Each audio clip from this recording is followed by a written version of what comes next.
Well, today is Sunday. It is exactly 1 week since these puppies were born. So, happy 1 week birthday, boys. Good job. The puppies outwardly seem to be doing extremely well. They're active. I mean, you can't say they're happy because there's no real emotion being shown at this age yet.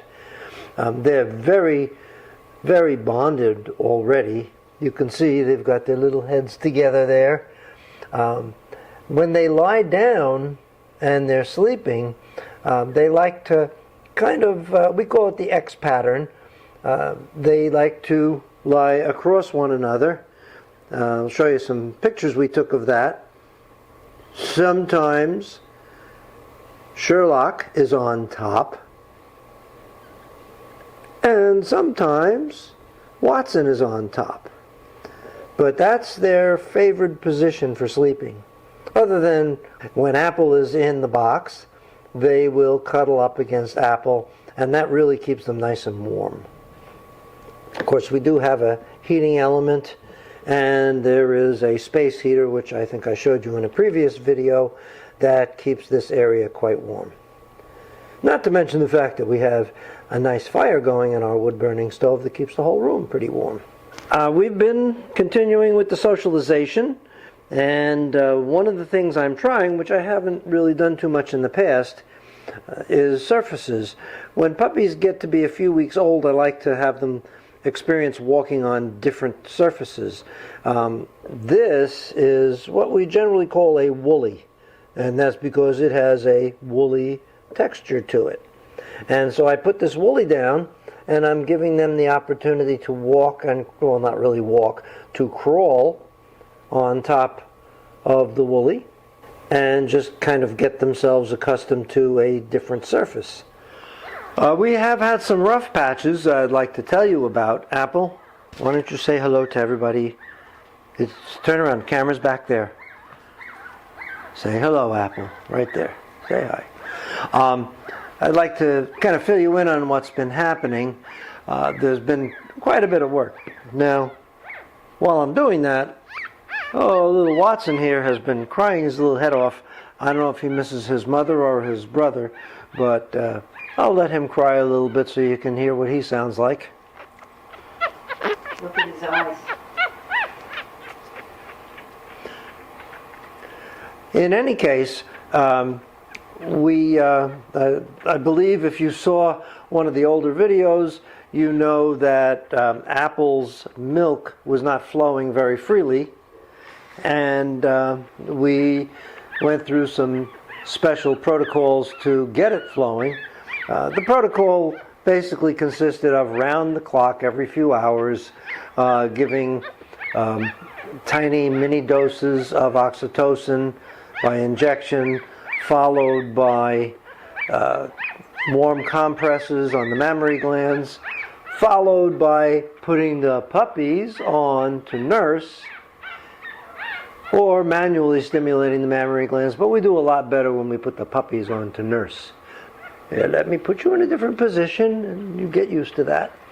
So that worked very nicely, but maybe in about 2 days, Apple's milk supply began to dwindle. And as her milk supply dwindled, these puppies were not getting enough nourishment. So their weight has been really not progressing at a rate that we would like to see it. Puppies normally within the first week just about double their birth weight. These two were really hanging right around their birth weight and a fraction of an ounce less than their birth weight. So we got a little worried about that. Now what we discovered was that their bellies, like a lot of puppies, were kind of purplish when they were born. You can see on Sherlock here. Normally that kind of goes away, and there's a number of possible causes for that. But one of the things we weren't considering is possibility of infection. So because they weren't increasing their weight and Apple didn't have the milk supply to help them get there, we took another step, and they are now getting little doses of antibiotics. And I'm happy to report that we've turned the trend around. As of last night, they were both slightly above their birth weight for the first time since they were born. And we did a preliminary weighing this morning, and they seem to have gained somewhere between 1/4 and 1/2 of an ounce just overnight.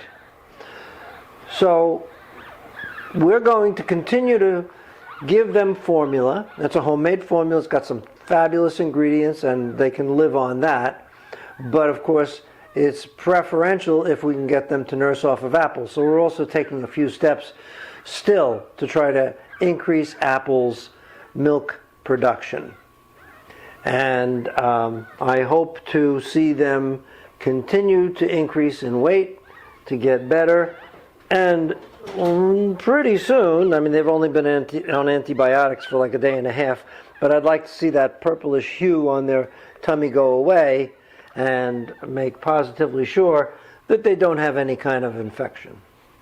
All right, Apple? Oh, by the way, something you should know. With young puppies, one of the functions of the mother is to stimulate peeing and pooping. So watch when I put his butt near her, watch what she does. So she licks him where the stuff comes out, and that will stimulate him to pee and to poop. Puppies really don't do that much on their own yet. Well, I hear Watson kvetching again, so we'll put Sherlock in there. Apple, come here. You're a very good girl. She's really a very good mother. It's just too bad that there's not much milk there. There's some, but not much.